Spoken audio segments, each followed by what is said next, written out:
선풍기가 돌아가는 거예요? 네. 멋진 티, 멋진 시원한 티. 아, 들어갑니다. 오. 안녕하세요. 됐어. 이제 에코 줄이고. 네, 이 더운데 고생 많으십니다. 오늘 7월 27일인데요. 오늘이 무슨 날인지 아시죠? 예. 아이고, 제가 맞네. 이 중2 제 머리 못 깎는다고 제가 그건 빠뜨려 버렸네. 아, 그러네요. 저 리마인드 시켜주셔서 감사합니다. 오늘 제가 징계 재심 신청했습니다. 예. 뭐 해임을 때리든지 마음대로 해봐 그냥. 응? 자, 오늘 뉴스를 먼저 전달하겠습니다. 오늘 7월 27일이 무슨 날이냐면요, 6.25 전쟁 정전 협정일입니다. 오늘이. 그러니까 휴전 협정 있잖아요. 판문점에서 이거 휴전 협정 쓴 날이 오늘입니다. 그래서 그와 관련된 뉴스가 있어서 제가 먼저 7월 27일 정전협정일이라는 것을 알려드립니다. 70주년. 그러니까 70년 전에 6.25 전쟁을 끝낸 휴전협정 서명한 날이 오늘이다 이 말입니다. 그럼 굉장히 중요한 날이죠. 사실은. 네.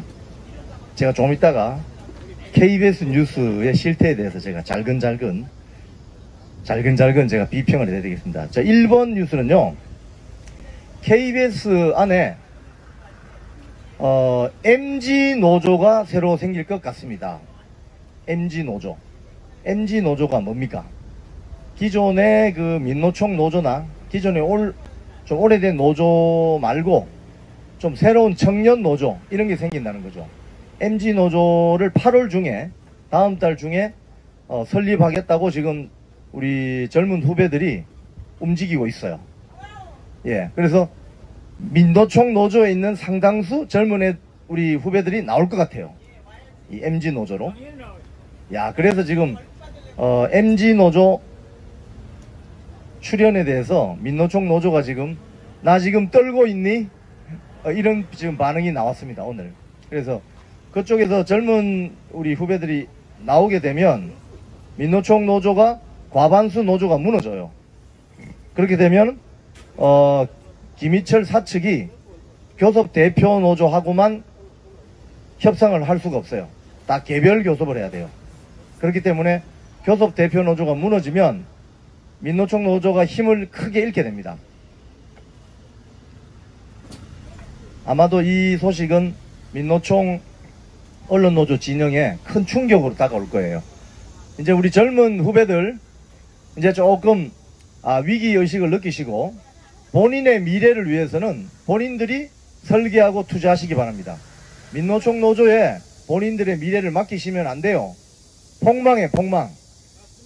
민노총 노조를 배후에서 움직였던 선배라는 자들은 다 자리 하나씩 챙겨 먹고 이제 곧 먹튀하면 끝이지만 여러분들은 여기서 10년, 20년 근무해야 되는 운명이기 때문에 본인들의 미래는 본인들의 뜻에 따라서 비전을 가지고 설계하시라 이 말입니다. 민노총 노조 탈퇴해서 MG노조 설립 축하합니다. 8월달에 MG노조 나온답니다. 네. 김희철 사장이 민노총 노조도 떨고 있는데 또 떨고 있는 사람이 누구냐면 김희철 사장입니다. 왜 떨고 있느냐, 오늘 그 사장이 참석하는 임원회의가 있었는데 임원회의에서 뭐 이런저런 멘트를 한 게 지금 어디 갔지? 멘트를 한 것이 지금 돌아다니고 있어요. 돌아다니고 있는데 거기에 보면은 이런 이야기를 했다고 합니다. 남영진 이사장에 대한 해임 사유가 납득하기 어려운 내용까지 포함하고 있다. 우린 납득 잘 되는데 납득 안 되는 사람 김희철 사장밖에 없죠. 지금 사실은 국민들은 다 납득하는데. 그래서 괜찮습니다. 예. 납득하기 어려운 내용까지 포함. 떨고 있는 거죠. 내 운명이 이제 8월 15일 광복절 이후에는 끝이 나겠구나. 자업자득, 결자 해지, 뿌린 대로 거두리라. 칼로 흥한 자 칼로 망하고 촛불로 흥한 자 불타 죽는다. 누가 그러던데. 이건 제 말이 아니고 누가 그랬어요. 예. 납득하기 어려운 내용까지 포함. 나도 떨고 있니. 자, 우리 MG노조의 출연은 민노총 노조에 큰 타격이 될 것이고, 남영진 이사장의 해임은 김희철 사장의 해임 제청으로 바로 이어질 것이기 때문에 지난 6년간 KBS 공영방송을 말아먹었던 민노총 노영방송 체제가 8월 이후에면 곧 붕괴될 것 같습니다. 여러분. 네. 아이고 시원하다 정말. 지긋지긋했습니다.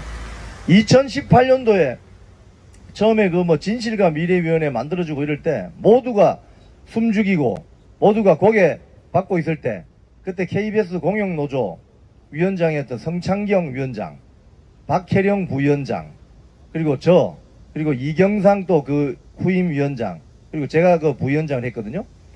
신관 로비에 나와서 그때 처음으로 피켓을 들고 진실과 미래위원회는 불법 보복기구이기 때문에 철폐하고 해체하라고 그때 시위를 했어요.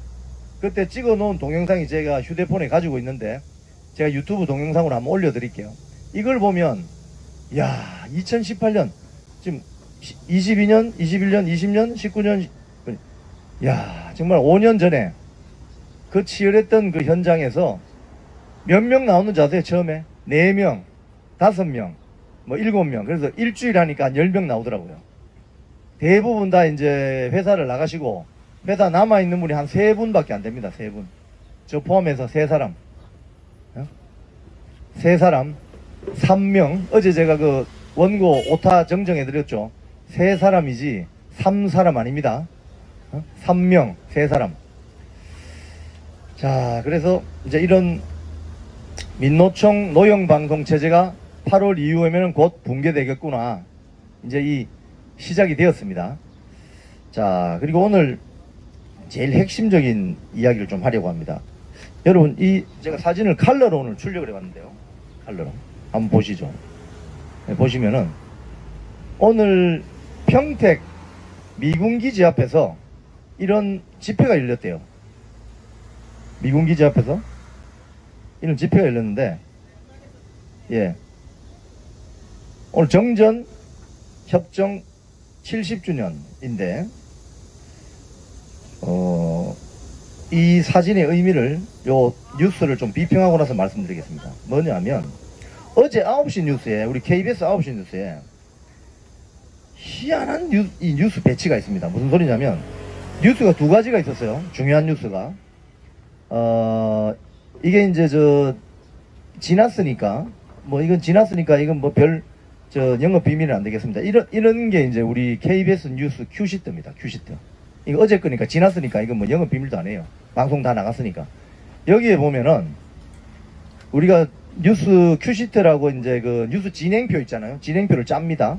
짜는데 어제 9시 뉴스 같은 경우에 쭉 보면은 전반부에 폭우 관련 뉴스가 나가고, 그 다음에 우리 서희초등학교 관련해서 교권 뉴스가 나가고, 사회 관련 뉴스 나가고, 정치 뉴스 나가고, 그 다음에 무슨 뉴스가 나갔냐면 북한의 전승절 분위기 고조, 중국 러시아 고위급 방북이라는 리포트가 나갑니다.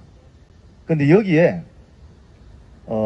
이 9시 앵커가 나온 밑에 하단 타이틀 있잖아요. 자막 큰 거. 여기에 뭐라고 나오냐면 중국 러시아 고위급 10년 만에 딱 따옴표를 하고 전승절 방북 이렇게 해서 리포트가 나가요. 전승절이라는 건 전쟁에 승리했다는 말입니다. 전쟁에 승리한 날, 전승절 기념일. 자, 이건 북한 입장에서는 전승절인지 뭐 모르겠지만 한국 입장에서는 또 다른 거잖아요. 극명하게 대립하고 있는 겁니다. 사실 남북관계란 것은 6.25 전쟁 이후로 특히요. 근데 어제 뭐 영국 가서 BBC가 뭐 포클랜드 전쟁에서 영국군 아르헨티나군으로 표현했다고 해서 뭐 언론의 공정성과 독립성에 대해서 뭐 아주 좋은 사례를 남겼다고 하는 그런 정신 나간 우리 리포터 이런 이야기 말고요.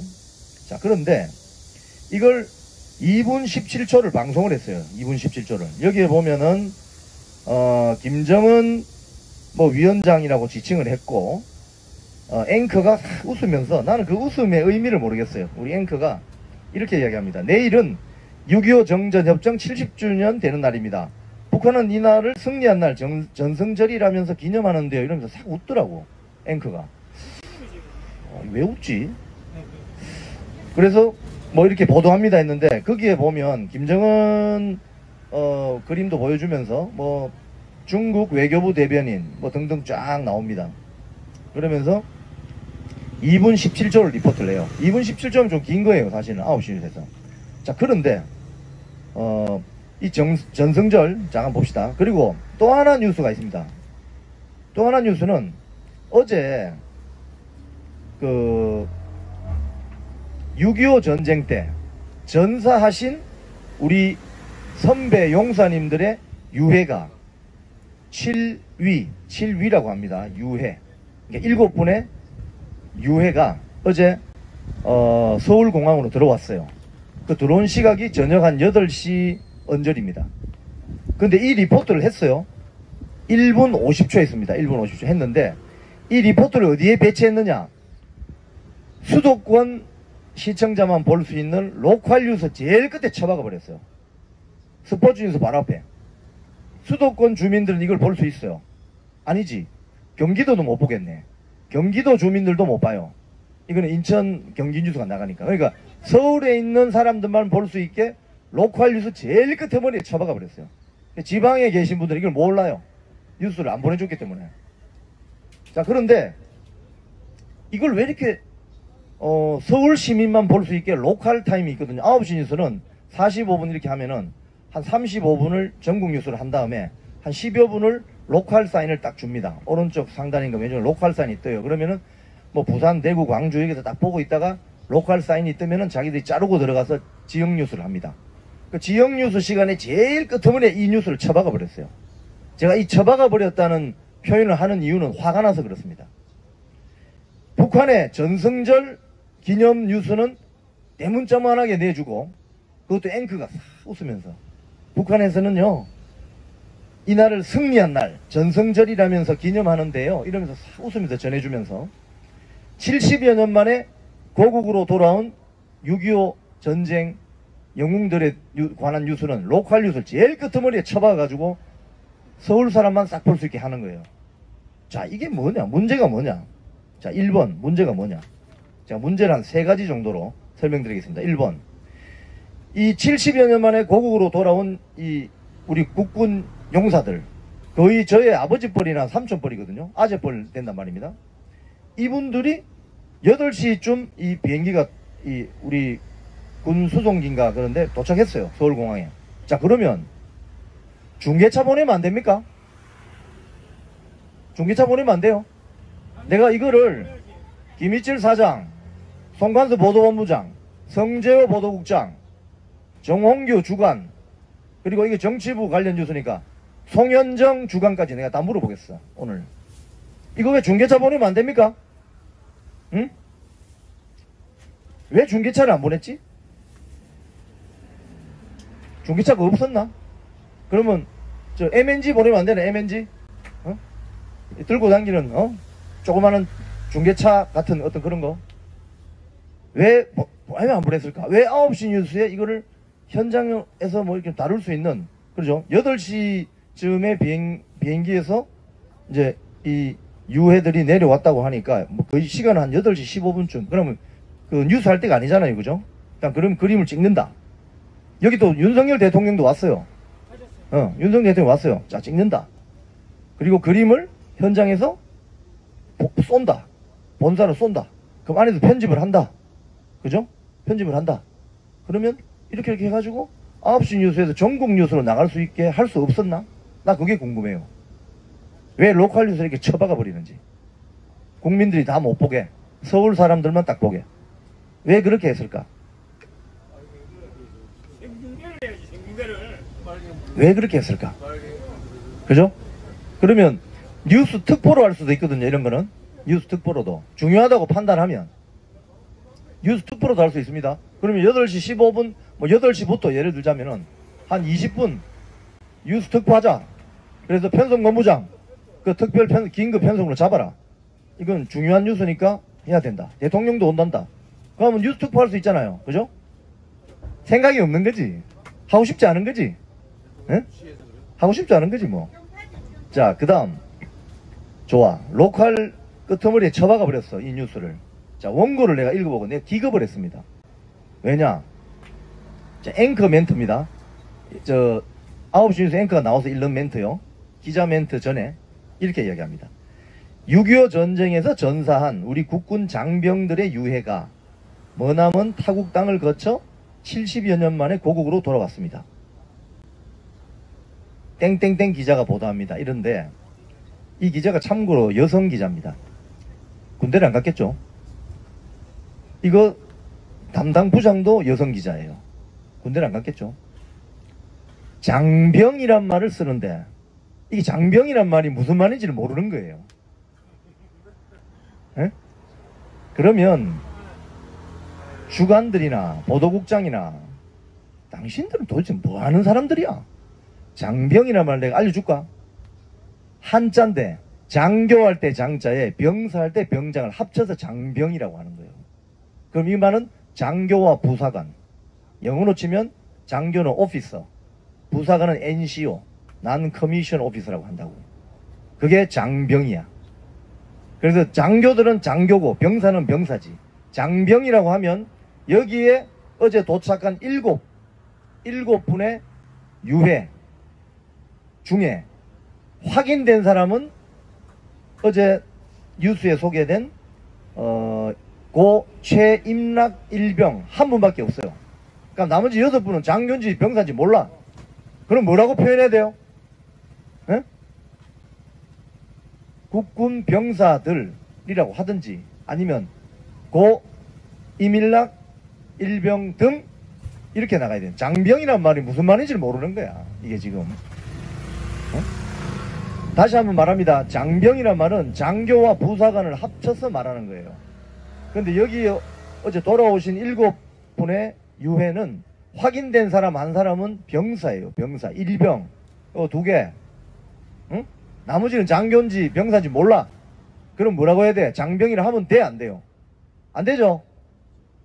이런 오타도 말이야. 내고 말이야. 오보지 오보. 그러니까 오보예요. 오보. 리포트를 9시에서 제일 우리가 이제 이걸 백톱이랍니다. 백톱. 9시에서 제일 끝에 있는 걸 백톱이라고 해요. 앞에 있는 건 톱. 1번 뉴스는 톱. 제일 끝은 백톱이라고 해요. 백톱에다가 쳐박는 거. 이것도 내가 이해가 안 되지만은 MC 멘트도 뭐 국군 장병? 송관수 보도본부장 군대 안 갔다 왔어요? 성지호 보도국장 군대 안 갔다 왔어요? 장병이 몰라? 뭔지? 고 이민락 일병이 장교야? 이런 식으로 보도하고 있습니다. KBS가. 이게 뭡니까? 상징적으로 1번 별로 실력이 없어. 어휘 선택이 정확하지 않아. 한자 공부가 안 돼 있는 것 같아. 장병이 뭔지를 몰라. 기자가. 그리고 그 기사를 데스킹하는 뭐 팀장, 부장도 장병이 뭔지 몰라. 이렇습니다. 지금 KBS 기자들의 수준이. 위에서 있는 선배들이 가면 그 보고 있어야지.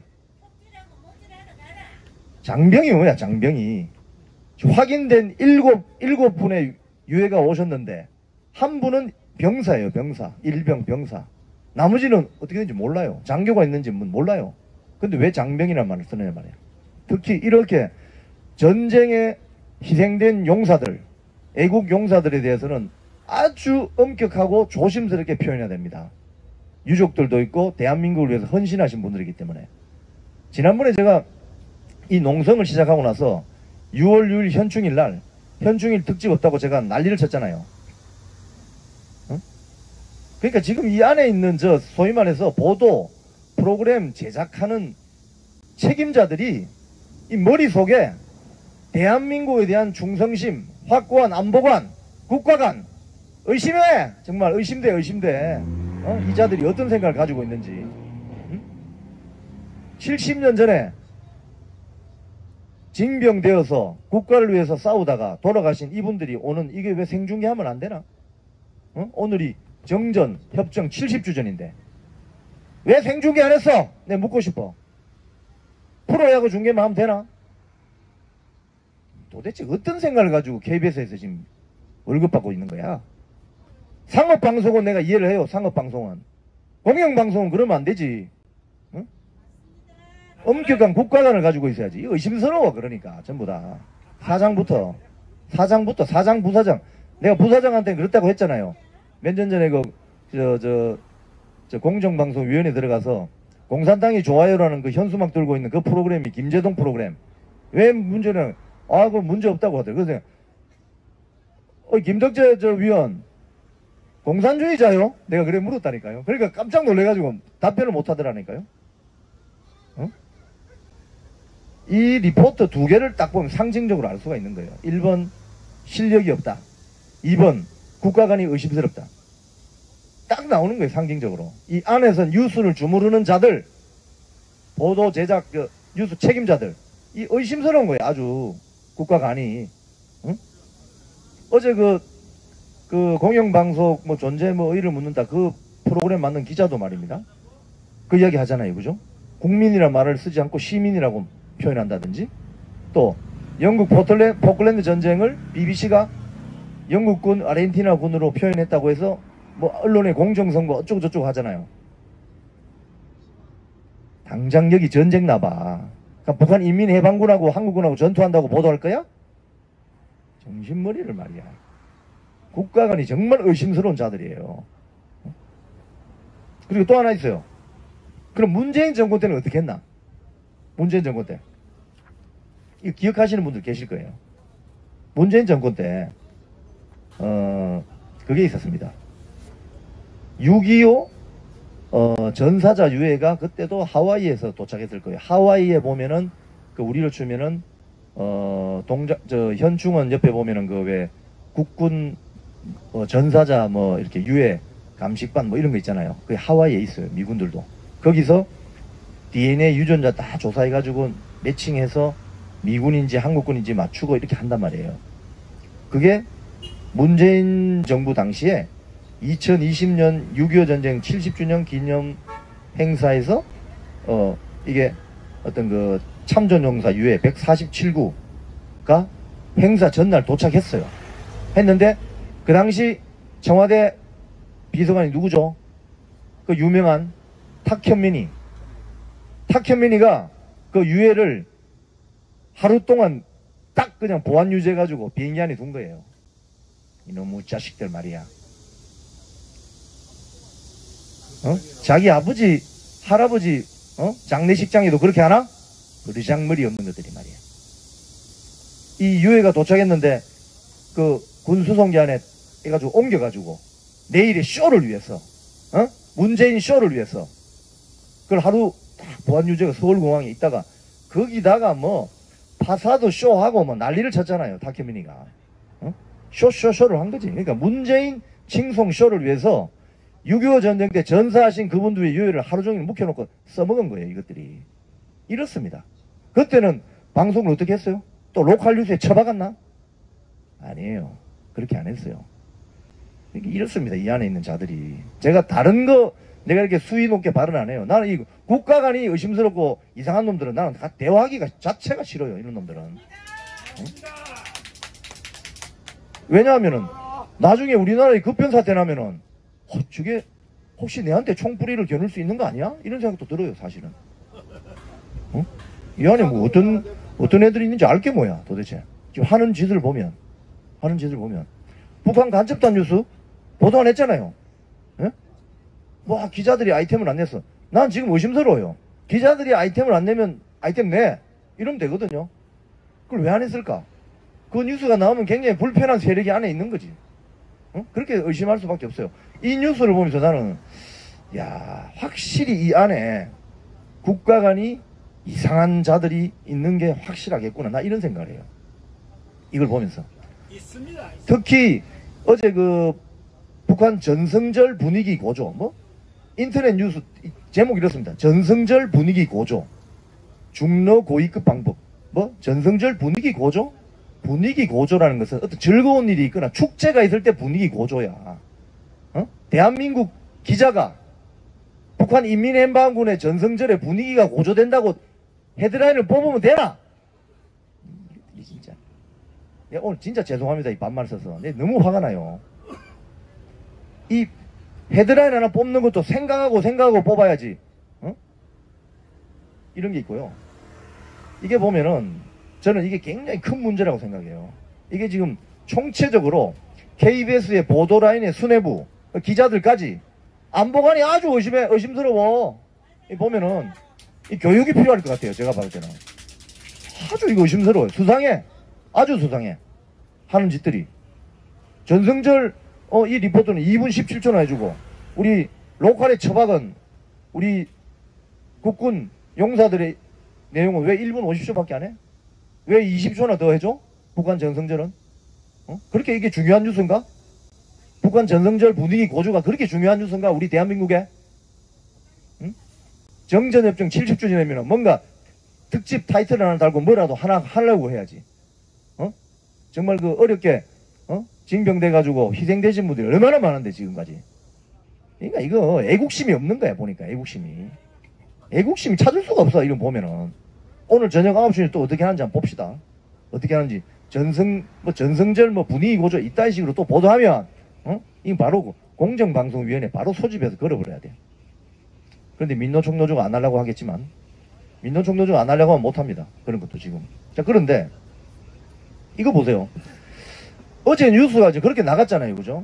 북한의 전승절 분위기 고조 나갔어요. 그럼 이 뉴스가 대한민국 사람만 봅니까? 중국, 러시아, 북한, 일본이 다 보고 있어요. KBS 뉴스는. 자, 그런데 자기 나라 6.25 전쟁에 대해 희생된 용사들의 유해 7분이 오셨는데 그걸 로컬 뉴스에 쳐박았어요. 그죠? 자, 그러면 그걸 지금 일본이나 러시아나 중국이나 여기 한국에 나와 있는 대사관에 나와 있는 이 방송 모니터링 하는 사람이 그거 다 보고 있다고. 뭐라고 하겠어요? 그 나라 사람들이. 이야, 잘하고 있어. 특히 중국이 그러겠지. 잘하고 있어. 오늘 보세요. 중국 관영 매체. 중국에는 언론이 없습니다. 여러분 아시겠지만 언론은 대통령도 비판하고 공산당 총서기도 비판할 수 있는 게 언론이에요. 저널리즘 기능이 있는 거니까. 중국은 그런 게 없어요. 그래서 관영 매체라고 합니다. 우리가 관영 매체. 오늘 관영 매체에서 뭐라고 보도했는지 한번 읽어드릴게요. 한번 보세요. 인민일보. 2년 9개월에 걸친 항미 원조 전쟁에서 중국 인민지원군은 조선인민군과 어깨를 나란히 하며 미국을 비롯한 유엔군을 물리치고 전쟁에서 승리했다. 위대한 승리는 중국이 인민이 일어서서 세계 동방의 우뚝 선 선언문이자 중화민족이 위대한 부흥으로 나아가는 중요한 이정표로 중국과 세계에 커다란 의의를 갖고 있다고 보도했어요. 이거 우리 이해할 수 있습니까? 항미 원조 전쟁 좋아하고 있네. 항미가 무슨 말이냐면 저항할 때 항자입니다. 이 저항할 때 항자는 자기보다 힘이 센 세력에 대해서 저항할 때 쓰는 한자입니다. 아시겠어요? 항미, 미국이라는 제국주의에 저항했고 원조, 조선을 도왔다. 이 전쟁이에요. 근데 항미 원조 전쟁 맞아요? 우리 대한민국 입장에서 보면은 이건 침략 전쟁이야. 우리가 전쟁 북침했나? 북한군이 소련제 탱크하고 중국 인민해방군하고 침공한 거 아니에요? 침공이야, 침공. 영어로 하면 인베이전. 침략을 누가 했냐고. 북한이 한 거지. 남침. 오자마자 서울대 병원 가가지고 그 환자들하고만 다 죽이고 말이야. 에? 역사가 다 기록하고 있는데. 그런데 지금 북한 전승절 분위기가 고조되고 있다고? 이따위 보도를 하고 말이야. 북한 지금 중앙통신 애들이 그거 보고 뭐라고 했어요? 잘하고 있어. 이렇겠지. 전사자 유해는 북한 한국 들어온 거는 로컬 뉴스에 쳐박아 버리고. 그러니까 상대편의 입장에 대해서 보라고. 9시 뉴스. KBS 9시 뉴스를 북한이나 중국, 러시아, 일본이 봤을 때 뭐라고 하겠냐고. 이런 생각 안 하지? 할 턱이 있나? 민노총인데. 응? 노동자 정치 세력화나 하는 민노총 세력이 다 앉아있는데 이런 생각을 하겠어요? 자, 환구시보. 인민일보는 약간 점잖게 씁니다. 환구시보 이거는 거칠게 써요. 이게 다 중국 공산당 지령받아서 쓰는 거예요. 얘들은. 자, 이거 이렇게 합니다. 미국이 한국 전쟁에서 교훈을 얻지 못한다면 계속해서 고통을 겪게 될 것이다. 이런 사설을 썼대요. 겁주는 거죠. 그죠? 협박하는 거지. 환구시보는 이런 역할을 합니다. 그러니까 여기 보면 또 상관신문이라는 게 또 있네요. 나 이거 처음 들어보는 건데. 여기에 상하이 사범대 마르크스주의 대학 교수의 기고를 통해 이렇게 한답니다. 마르크스주의 정당의 독특한 특성은 중국 공산당이 국내 혁명 전쟁에서 승리하고 항미 원조 전쟁에서 적을 물리치는데 결정적인 지도력을 보장했다. 이거 보세요. 우리 한국 언론이 중국 관영 매체를 따라갈 필요는 없습니다. 하지만 국가 정체성이나 애국심은 뚜렷하게 있어야 되겠죠. 안 그래요? KBS 기자 여러분, 내가 MBC 기자나 SBS 기자한테 이런 얘기 안 한다. KBS 기자 여러분, 정신 차립시다. 저까지 포함해서. 지금 중국 관영 매체가 이렇게 보도하고 있다고. 그런데 6.25 전쟁 정전협정 70주년에 어제 그런 방송 해도 돼요? 여러분이 만약에 지금 북한의 선전선동부 주요 간부라면 어제 KBS 9시에 뭐라고 했겠어? 이야, 잘했군. 아주 좋아. 이랬을 거예요, 분명히. 어? 와, 우리 전승절 분위기 고조된다고 저렇게 KBS 9시에서 띄워주네. 김정은 국무위원장 딱 걸어가는 그림도 많이 보여주고, 야, 우리 인민 여러분, KBS 9시에서 저렇게 보도를 하는 거 동무들 아시잖소? 이렇게 할 거 아니야.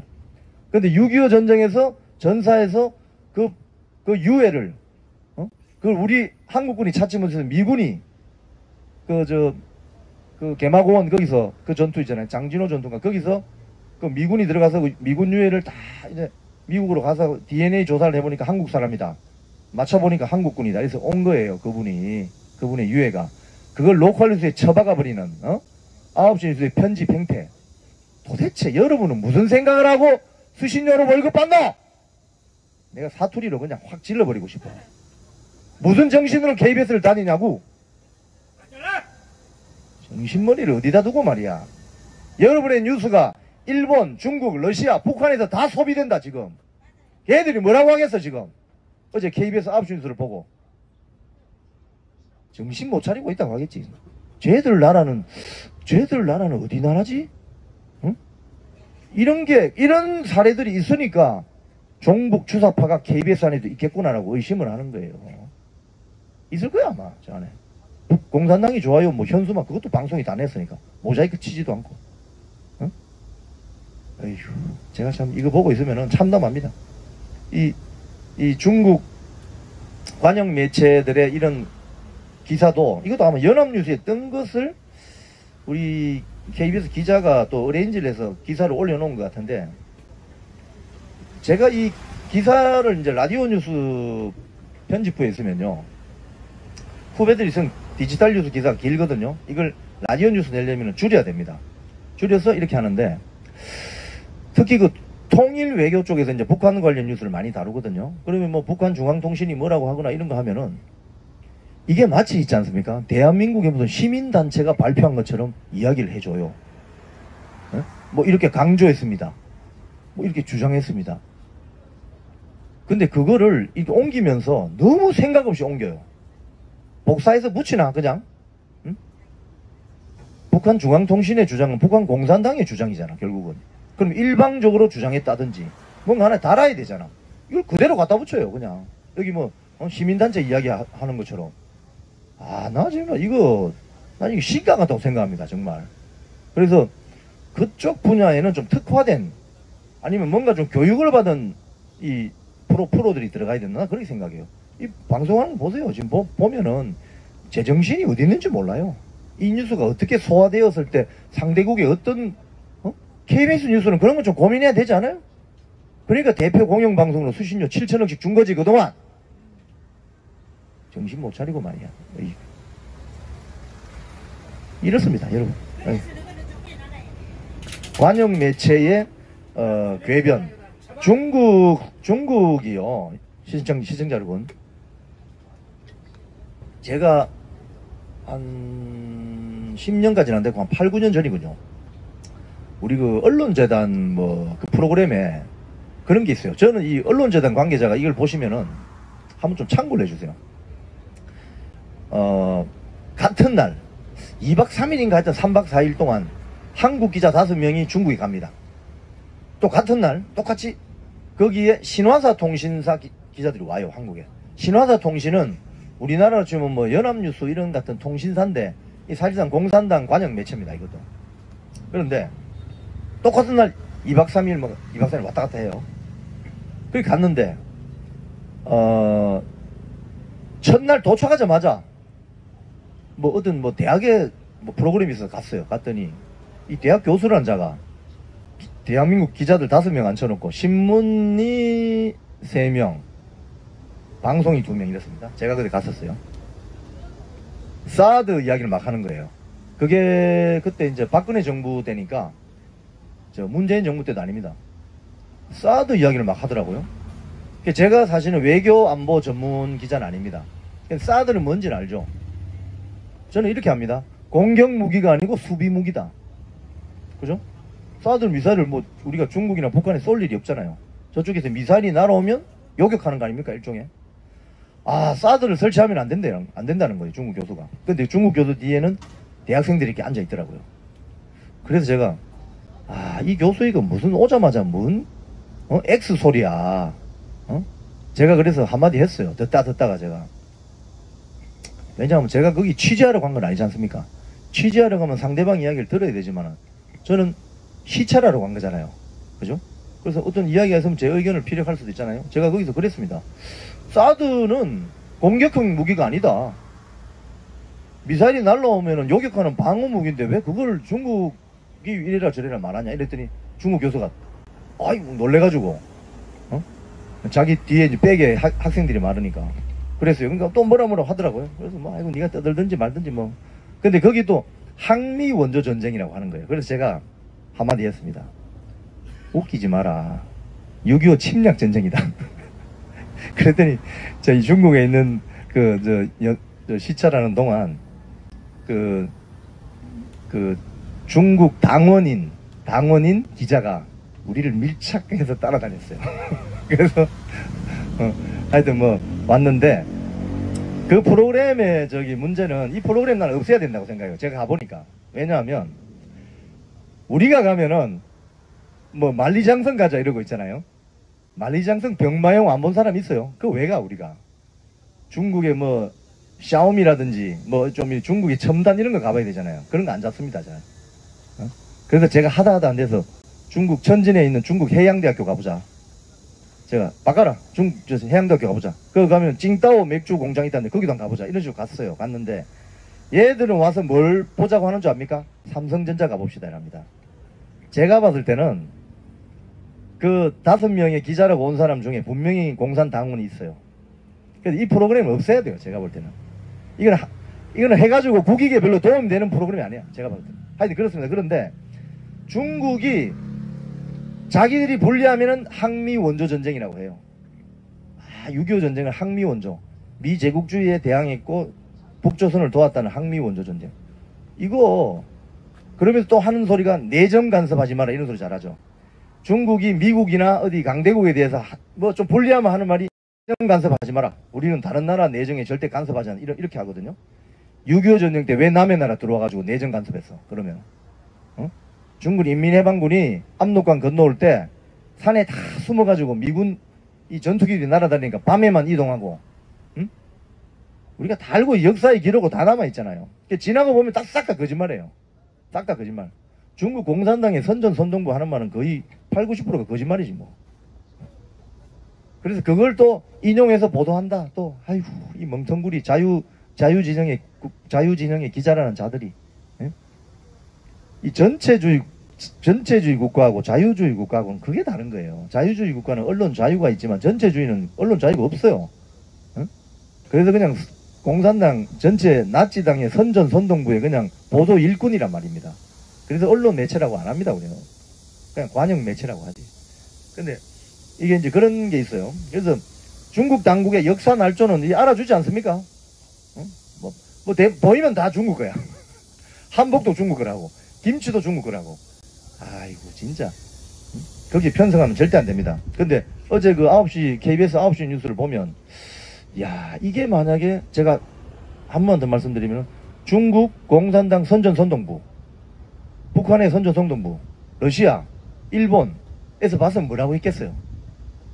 뉴스를 계속 모니터링 하니까 흐름을 알 것 아닙니까? 야 정말 KBS라는 KBS 대표 공영방송사 저거 웃긴다 저거. 아마 일본 정부는 일본에서는 그렇게 이야기했을 수도 있어요. 야 쟤들 웃긴다. 자기 나라를 위해서 희생하다가 전사하신 그분의 유해가 도착했는데 로컬 뉴스 제일 끝에 쳐박아 버리고 북한 전승절은 저렇게 분위기 고절하고 띄우는, 야, 쟤들 진짜 희한한 애들이다 이렇게 이야기했을 거예요. 분명히 일본 당국자는. 북한 중국은 잘하고 있어 이랬겠지. 뭐냐고 이게 지금 KBS 뉴스 9의 정체성이. 그냥 물어보자. 내가 다음 주 해임 통보를 받을 수 있지만 내가 계속 물어보자. 송관도 보도본부장 내 선배라고 불러줄게. 이번에는 손선배. 도대체 국가관이 뭐요? 본부장에 정체성이 뭐요 도대체? 어제 9시 뉴스 큐시트 미리 봤을 텐데 그런 고민 안 해요? 성재보도국장 내 후배니까 물어보자. 본인의 귀하의 국가 정체성 안보관은 뭐야 도대체? 북한이 인민군 편드나? 지금? 인민해방군 편드나? 아이고 참 이런 오해를 불러일으키잖아. 그래서 내가 질문을 하는 거잖아. 이건 내가 볼 때는 어제 그 편집은 아주 잘못된 것 같아요. 그리고 우리 땡땡땡 기자, 내가 아주 후배라서 이름을 거론 안 하겠다. 땡땡땡 기자, 장병이란 말을 좀 알고 쓰세요. 데스킹본 팀장, 부장, 장병이란 말을 좀 알고 쓰라고.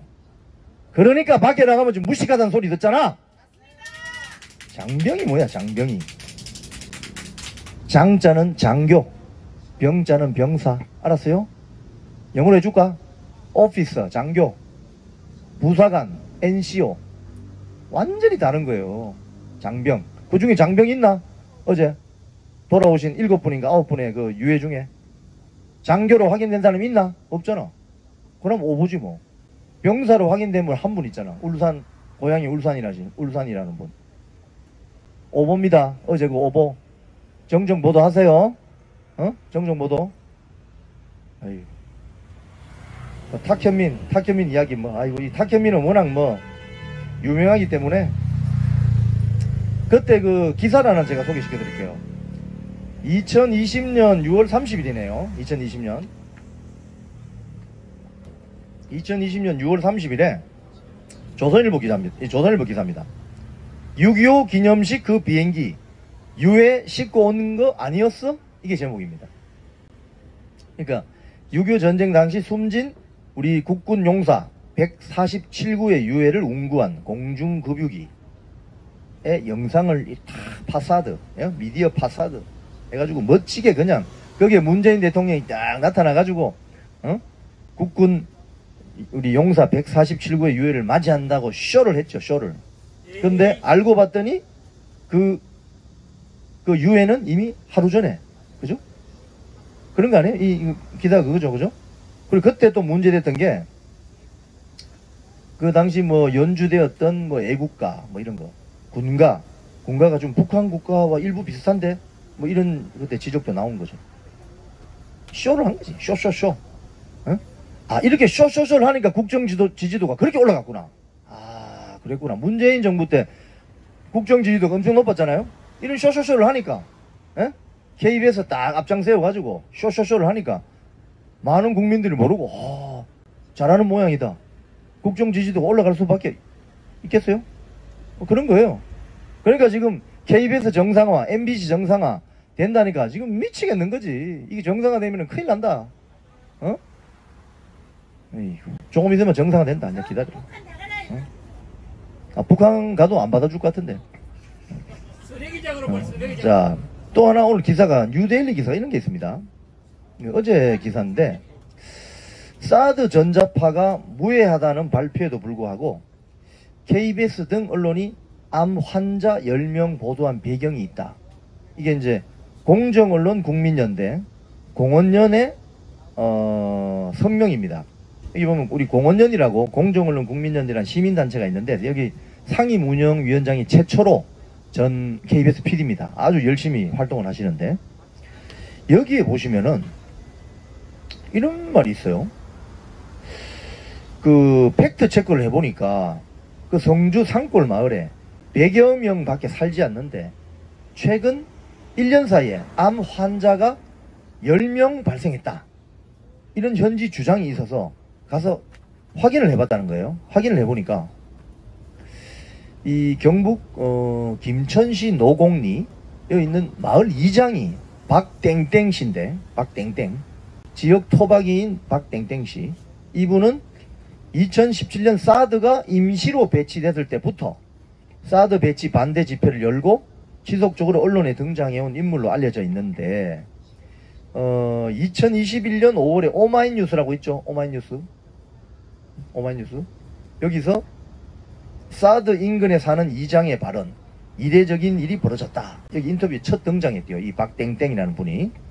근데 이 이후에 중앙일보, 한국일보, 뉴스원, 대구 MBC, 경향신문, KBS 등 수많은 언론과 인터뷰를 가졌는데 100명이 사는 마을에 암 발생 환자가 10년에 2~3명 나올까 말까 했는데 사드가 배치된 후에 7명의 주민이 암에 걸리고 그중 2명이 돌아가셨다.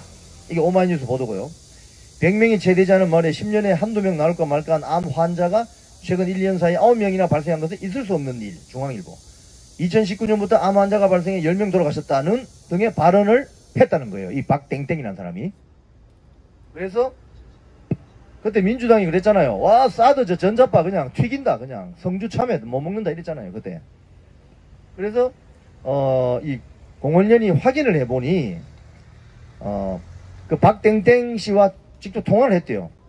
자, 이렇게 물었답니다. 이장님의 발언을 인용한 암 환자 숫자가 언론 기사마다 다른데 도대체 몇 명이냐?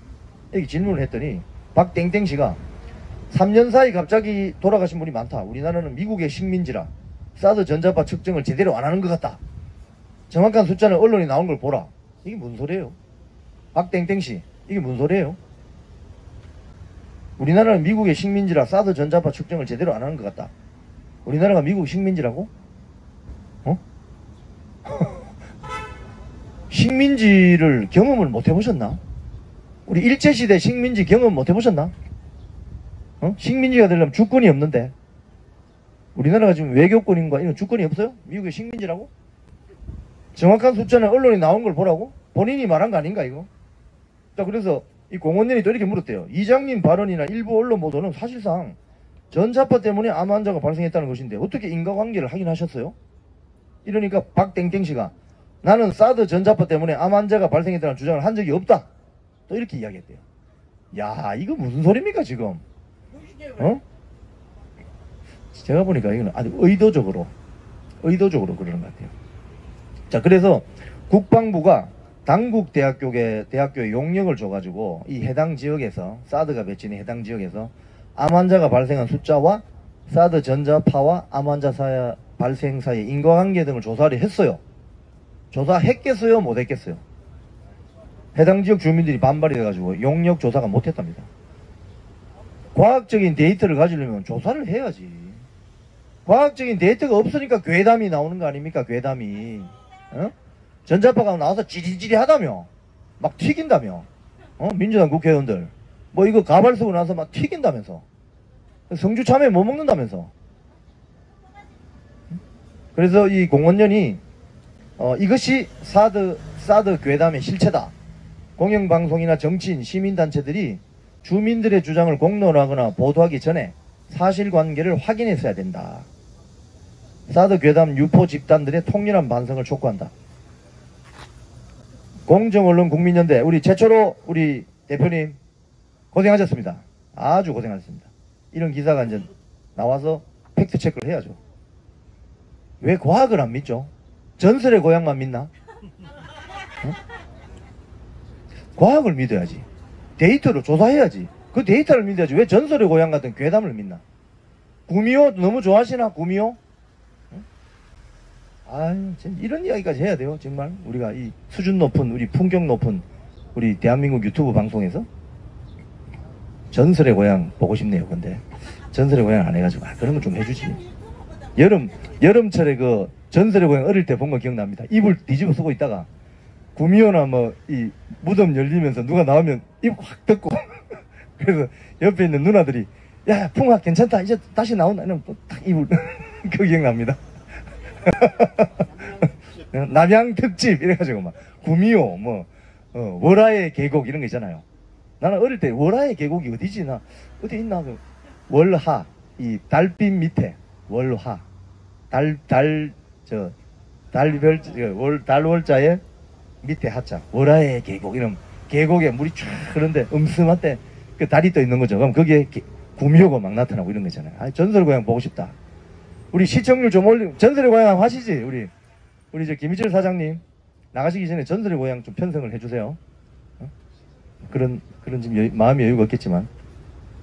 자, 언론개혁 시민연대라고 제가 한번 소개시켜 드린 데가 있죠. 이 언론개혁 시민연대에 아주 이중적이고 두 얼굴의 실체를 제가 오늘 까발려 드리겠습니다.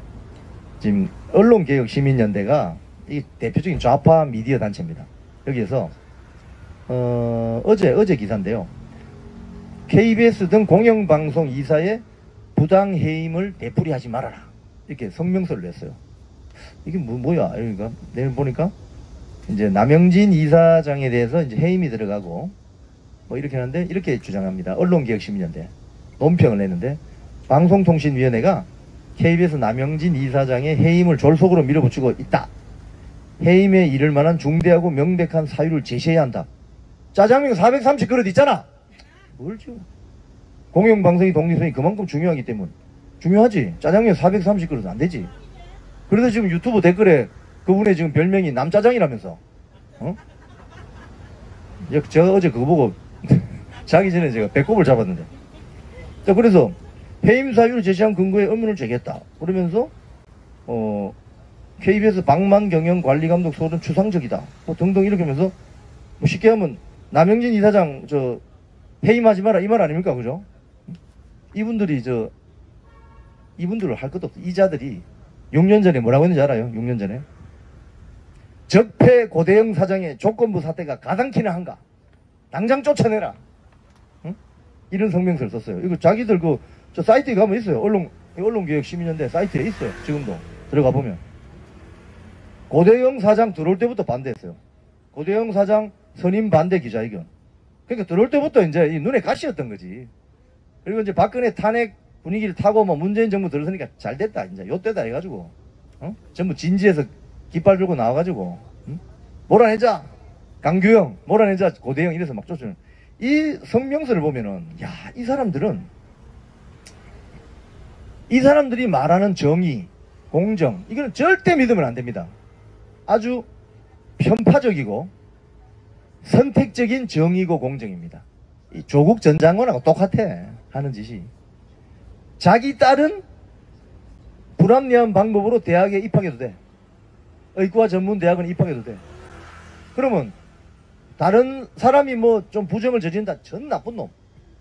이렇게 규탄하고 페북에 다 남겼다가 결국 다 되돌려 받았지만 이 언론개혁 시민연대가 지난번에 우리 본관 여기 계단 앞에 와서 뭐 사회 각계 원로 기자회견이라고 하면서 뭐 수신료 분리징수가 어쩌고 저쩌고 김희철 사장 그 전부 다 좌파의 자칭 원로들이거든요. 거기 언론개혁 시민연대 들어가 있더라고요. 근데 이 자들이 이렇습니다. 자기들이 적대적인 정부나 정권이나 세력이 들어오면 끝까지 대화 없습니다. 이 사람들은 끝까지 투쟁하고 문제 제기하고 해코지하고 임기 다 채워야 된다면서 한상혁, 전현희처럼 막 끝까지 꼬장꼬장. 지금 윤석열 정권 들어온 지 지금 1년 6개월입니까? 1년 몇 개월입니까? 끝까지 꼬장 부리고 하다가 이제 또 쫓아내면은 언론 탄압이다 하고. 그래 참 편하게 사신다. 편하게 살아. 이러면서 자기들은 6년 전에 자기 한 거 있잖아요. 고대영은 절대 안 된다. 당장 쫓아내야 된다. 이런 기자회견이라고 성명서 쓰고. 이런 부끄럽지도 않나? 이런 걸 버젓이 그냥 인터넷에 올려놓고. 아이고 참 정말. 그리고 오늘 나오면서 기사가 하나 떴는데요. 이동관 방통위원장 후보자가 내일쯤 지명이 될 것 같아요. 이동관 내일쯤 지명이 되겠다. 국민일보 기사입니다. 이게 국민일보 오늘 오후 2시쯤에 올라온 기사인데 이게 올라오니까 또 다른 데도 이렇게 받아 쓰더라고요. 기자들이 막 확인을 해보겠죠. 그럼 대통령실이나 어디 확인해 보면 내일 지명된다. 그러면 내일 이동관 방통위원장 이제 한상혁 나간 자리에 들어가는 거죠. 그럼 지금 방통위원이 방송통신위원회가 굉장히 중요합니다. 여러분 5명이 위원이 있는데 1명이 위원장이잖아요. 한상영이 나갔잖아요.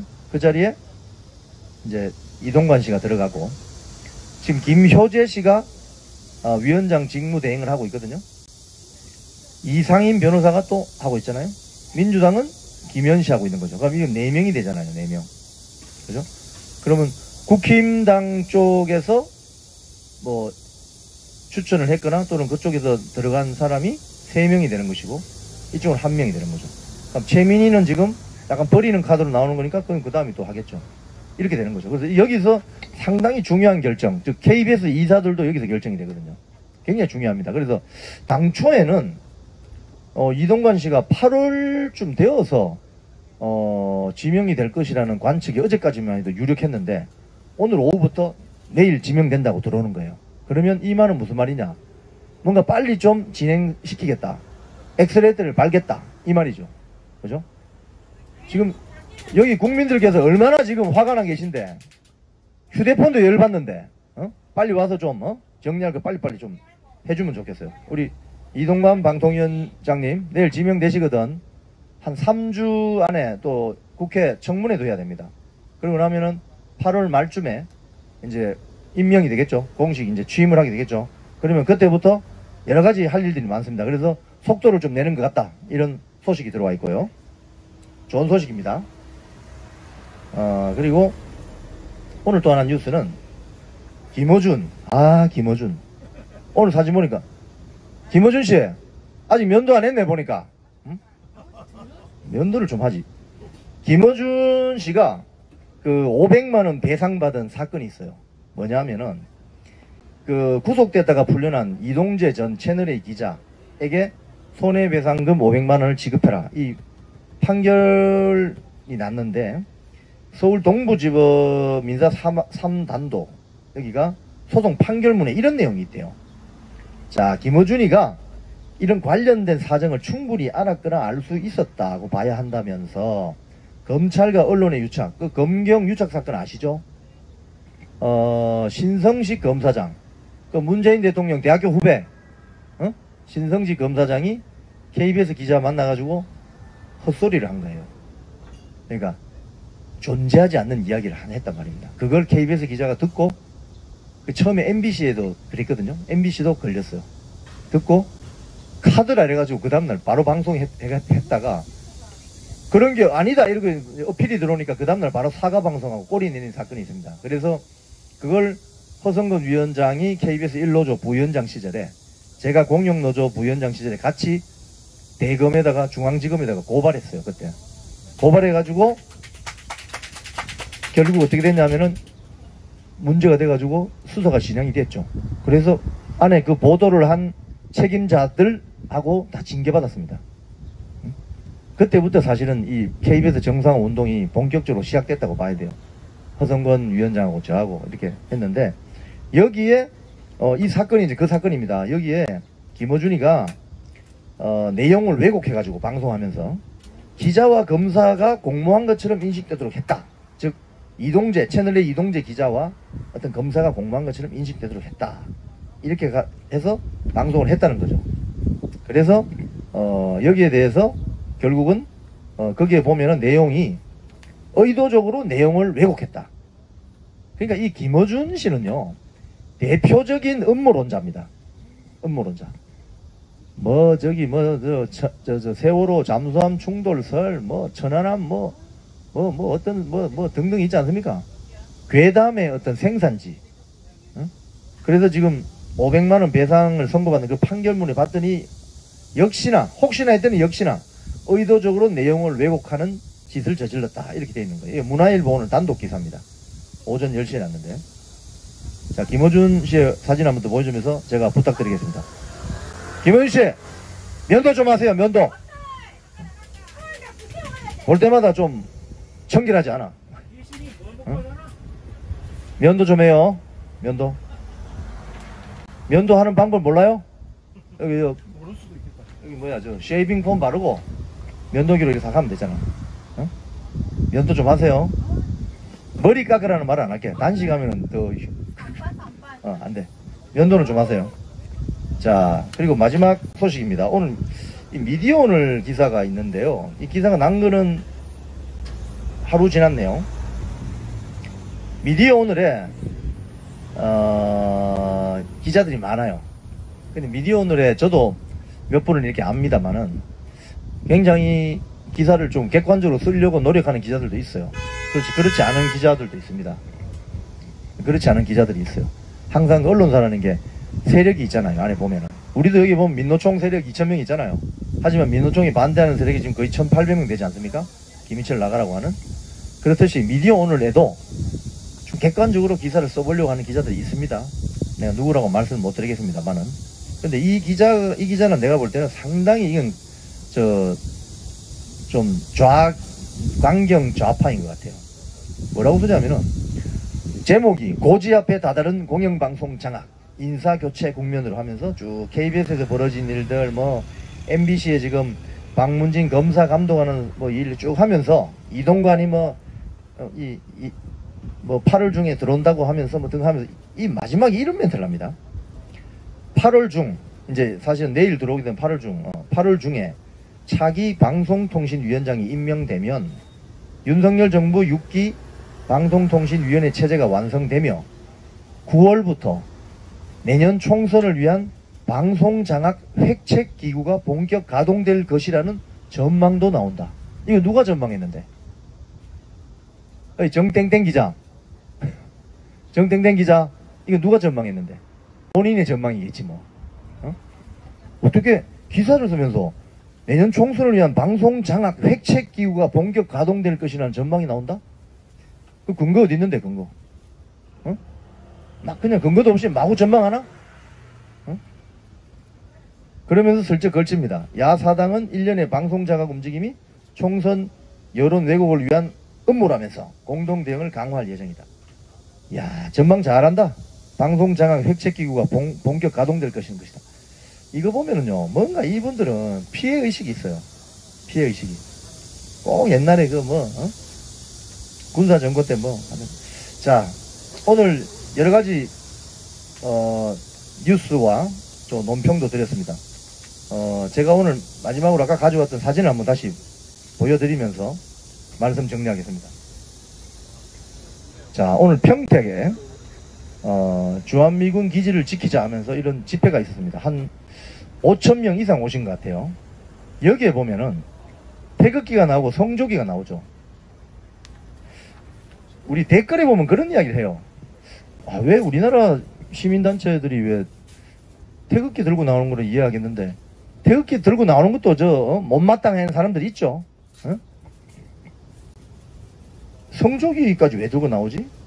뭐 이렇게 이야기하는 후배들이 있더라고요. 한미동맹 때문에 그렇습니다. 한미동맹. 한미군사 방위조약 상호, 한미 상호 방위조약이라고 있잖아요. 이승만 대통령이 1948년도 우리 재헌국회를 시작하면서 한국의 한반도에 그러니까 6.25 전쟁 이후 전쟁 한반도의 전쟁이 일어나면 미군이 자동 개입하게 되어 있는 상호 방위조약을 맺어놨습니다. 그런데 이게 상호 방위조약이 너무 웃기지 않습니까? 미국의 전쟁이 나면 그럼 그 당시에 한국군이 미국에 배 타고 비행기 타고 도우러 갈 수 있는 국력이었냐? 전혀 아니잖아요. 네? 우리는 그 당시에 탱크가 없어가지고 북한군에 그냥 밀려가지고 저 낙동강까지 밀렸잖아요.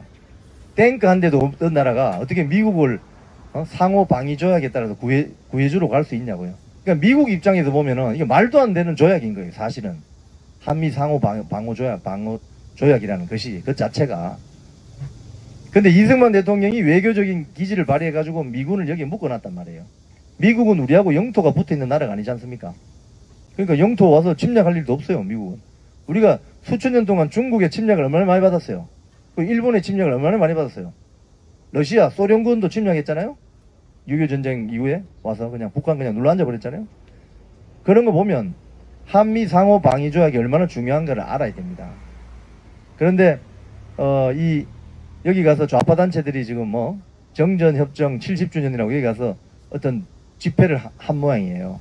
거기 이제 맞불성 집회로 하신 것 같은데 오늘 제가 정전협정 70주년이라서 어제 KBS 뉴스를 가지고 제가 좀 비평을 해드렸지만 여전히 이 대한민국을 중심으로 하는 4대 강국의 지금 첨예한 이해관계가 충돌하는 이 한반도에 근무하는 KBS 기자라면은 기사를 조심해서 써야 됩니다. 상대방의 입장이 되어서 써봐야 됩니다. 나의 이 기사가 북한의 선전선동부, 중국 인민해방군, 러시아, 일본 입장에서는 어떻게 받아들일까? 편집 책임자도 마찬가지고 보도본부장도 마찬가지고 한번 고민을 해보세요. 이런 뉴스가 나가면 뭐라고 할까? 과연 우리의 국익은 무엇인가? 국익을 좀 고민해봤나? 대한민국의 국익이 무엇인지. 나중에 진짜 여기서 비상사태 나면 계속 그렇게 한가하게 앉아서 중국 인민해방군이 인천에 상륙했습니다. 한국군과 싸우고 있습니다. 이렇게 보도할래? 자기가 지금 카메라 마이크 들고 지금 현장에 가요. 종군 기자해야 될지도 모르는 상황인데. 그런 점에서 안타깝다 이 말입니다. 제가 오늘 일일이 실명을 거론했지만 불쾌하게 생각하지 마시기 바랍니다. 제가 개인적인 업무 때문에 본인들의 이름을 거명한 거 아니잖아요. 공적 책임이 그런 거 아니에요? 공적 책임? 자, 오늘 정리하겠습니다. 오늘 이런 내용으로 정리를 해드렸고요. 내일 이동관 방통위원장이 지명 발표가 나면 벌써 이제 8월이네요.